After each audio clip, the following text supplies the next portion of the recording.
no son alimentos, digamos, prehispánicos. Tú dices que la destilación tampoco. No, la destilación, claramente, o sea, aunque hay ahorita quienes, y ahí hay una queja bonita. El mezcal no es prehispánico. El mezcal no es prehispánico. Nos quieren decir que sí, pero en realidad no hay prueba alguna de eso.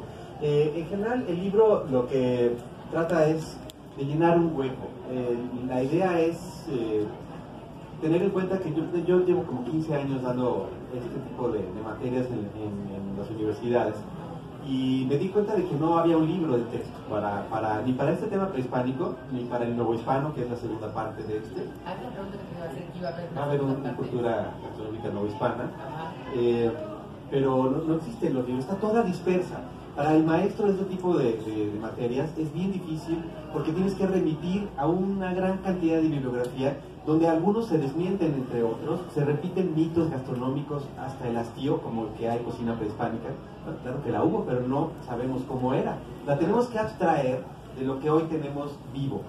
Los ingredientes están allí, muchas de las técnicas que están listadas aquí están vivas en nuestras cocinas o en las comunidades, y lo que no tenemos son las recetas. Ahora, con este inventario lo que podríamos es abstraer lo prehispánico de las recetas y ver de veras qué tan prehispánicos o qué tan indígenas, qué tan nativos americanos somos todavía. A veces renegamos, a veces se nos olvida, pero el 20% de lo que nosotros hablamos en la cocina es en una lengua nativa, es en una lengua vernácula. Casi todos los utensilios, casi todas las verduras tienen nombres náhuatl, ya generalizados por toda la República, desde Baja California hasta Tuxtla. O sea que comemos cultura. Tomate a todo y todo el planeta. Son cosas que nosotros prestamos y que no se atrevieron a cambiarle el nombre, ¿no? Entonces, este hueco que existía, lo tratamos de aglutinar todo, de llenarlo, y sobre todo de tratar de dar una explicación. Solemos tener ese tipo de información gastronómica y no la masticamos. Es un bocado que nos tragamos íntegramente. Y un ejemplo de esto es que no se toca aquí, sorprendentemente, pero será para cultura gastronómica novohispana, que tenía nuestro señor Moctezuma 300 platos a su disposición. A ver cuál se le antojaba. O sea, 300 platos, además comía solito, no le gustaba que lo vieran, no le gustaba que lo hablaran. La pregunta es, ¿Bernal Díaz del Castillo de veras vio eso? ¿O se lo platicaron? Y cuando se lo platicaron, ¿qué no lo hizo más grande el chisme como para venderlo? Tenía que vender su libro. Porque en términos de comensalidades y de compartir los alimentos y de convertir el alimento en comida en la mesa, es un poco extraño que el señor Moctezuma y algunos nobles no compartieran la comida. Era valiosísimo el acto de compartir la comida. Entonces yo lo cuestiono, no aquí, porque es un tema de después, pero de verdad comía solo, de verdad había 300 platos cuando su cultura prohibía el desperdicio, prohibía, hoy tiramos miserablemente la comida, pero en aquella época, sí hay que decirlo, la comida es, pide lo que te vas a comer y no comas mucho, no te añuzgues, no te atasques, no es bueno, ¿no? Lo bueno se come, la cual, lo no bueno no existe, en términos de comida pues no existe semejante cosa. Entonces, el libro comienza con una aproximación teórica que en mi opinión faltaba en México también, porque existen muchos textos también europeos y supongo que asiáticos que hablan acerca del fenómeno del comer, pero aquí confundimos todavía todos los días culinario con gastronómico. En un mismo libro uno puede encontrar, es que la gloriosa culinaria mexicana, y dos líneas más abajo dice, porque la gloriosa gastronomía mexicana. Dice, aquí tratamos de hacer una distinción, lo culinario es lo que sale de la cocina, y es un pequeño pedacito de toda la cultura gastronómica, no menor, ¿no? Sobre todo si tenemos cocineros por acá, pues no es menor la labor de la cocina, pero no lo es todo, ¿no? Yo creo que la opinión del libro es que la parte más importante es donde la humanizamos en la mesa, donde esta comida adquiere un volumen que hay que hasta traducir, ¿no? Se come pan de muerto específicamente en la época de muerto.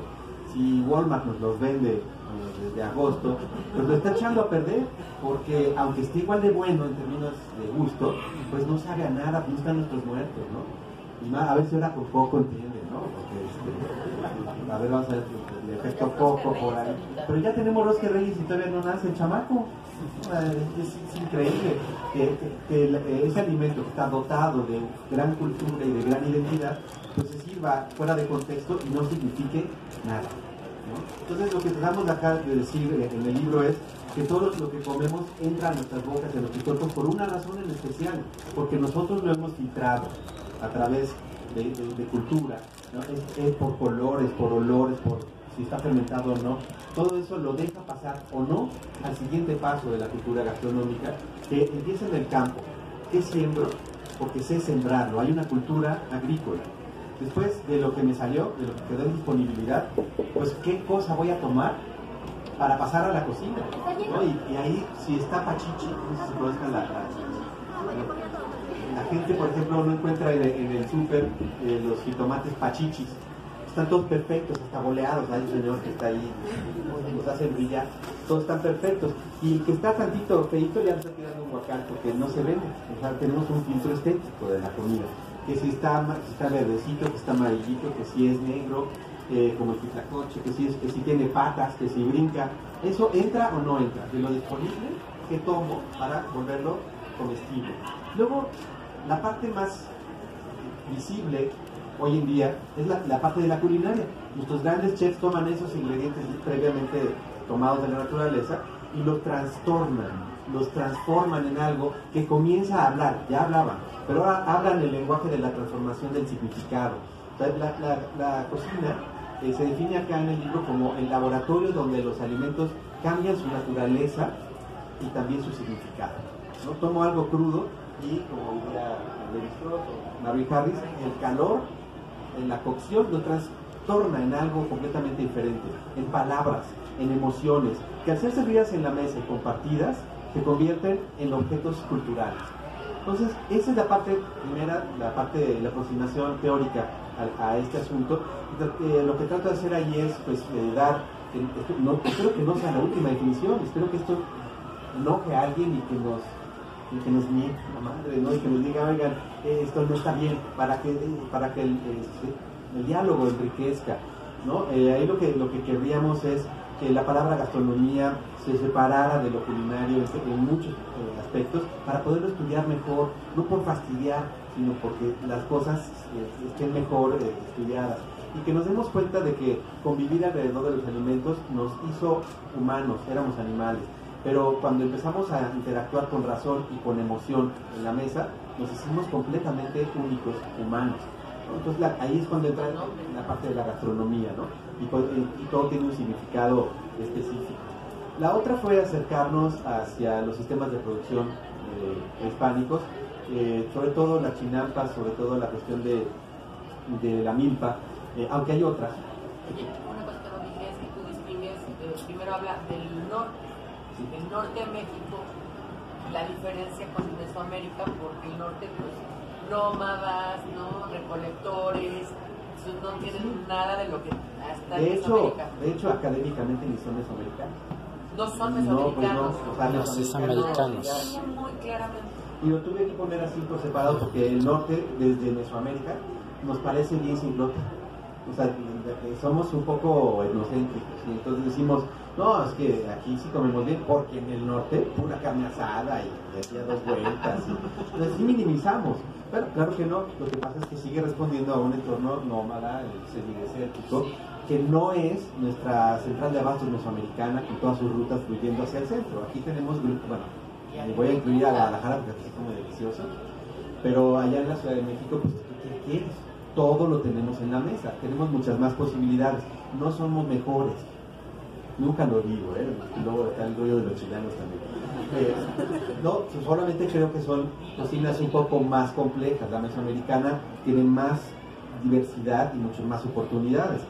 Así es que bueno, pues desde el entorno del campo que te provee, luego cómo lo seleccionamos, luego cómo cocinaban nuestros antepasados prehispánicos, todas las posibilidades de fuego directo a través del agua, bajo tierra, todo se hacen pues algunas descripciones de estas cosas, y finalmente cómo se comía en esas mesas que no eran mesas, era el piso.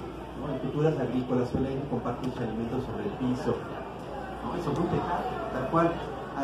Y ahí es donde había jerarquías de mesa, el viejito come primero, los jóvenes le limpian la boca a los mayores, todas las reglas que sí tenemos por escrito en estos como sermones, pues traté de ponerlas aquí para entender mejor este acto maravilloso del comer en tiempos prehispánicos. Y al final el libro pues aporta, creo yo, ya otros lo hicieron, se ha hecho mucho, pero un inventario completo de todo lo que había de comer en la época prehispánica.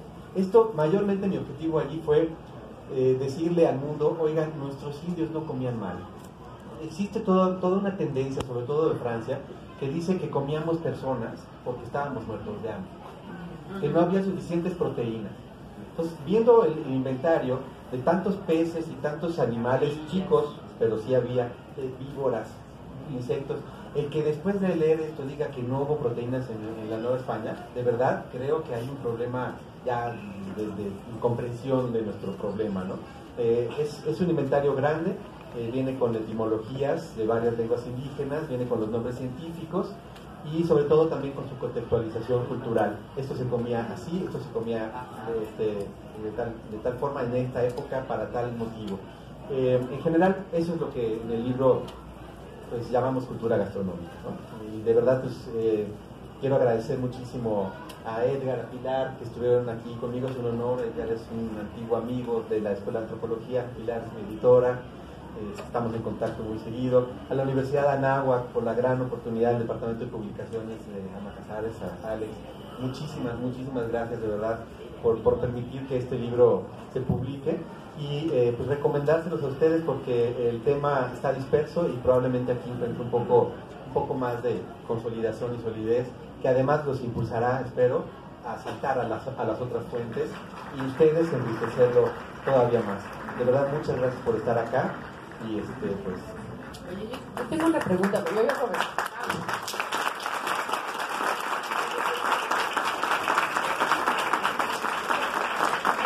¿Conoces algún otro texto parecido sobre otras culturas? No, ¿verdad?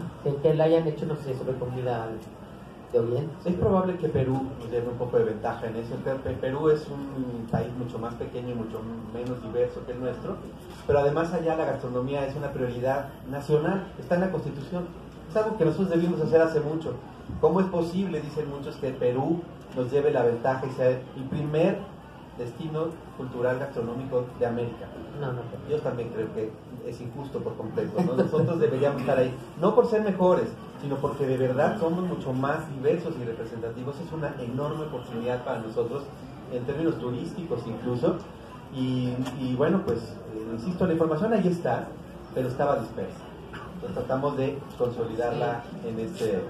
Y puede dar para Novohispana y luego más y más, ¿no? Pues por lo menos para Novohispana y yo creo que para contemporánea, es decir, desde el siglo XIX hasta acá. Aunque tenemos investigadores buenísimos ya de la Escuela de Antropología metidos en el tema. José Luis Juárez López ya se ha ocupado del siglo XIX y del siglo XX, pero no con un enfoque como este. Él se ocupa de la comida, ¿no?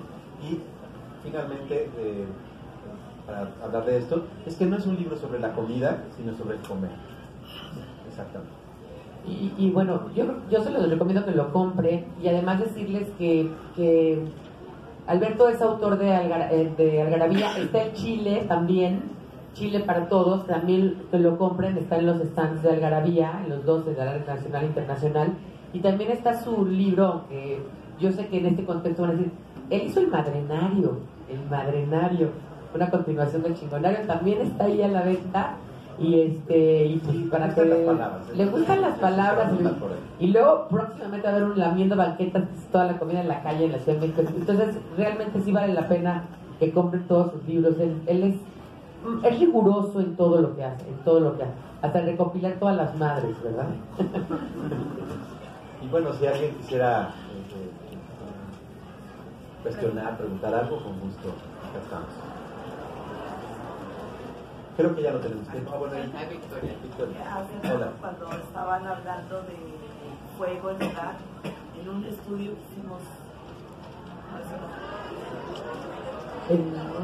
que hicimos hace mucho tiempo sobre cómo se conformaba, qué aparatos se compraban hoy en día.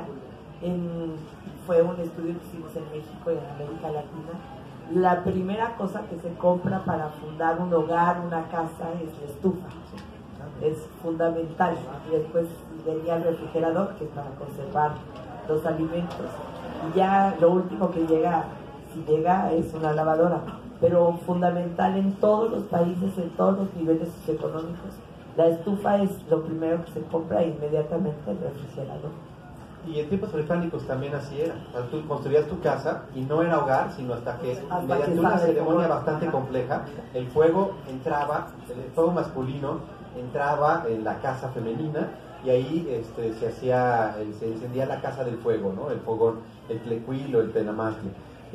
Es algo universal el hecho de que el fuego sea congregador, sea ordenador, sea cambiador de naturalezas. Ajá, vivimos alrededor. La hoguera, exactamente. Ajá, sí, vivimos alrededor de...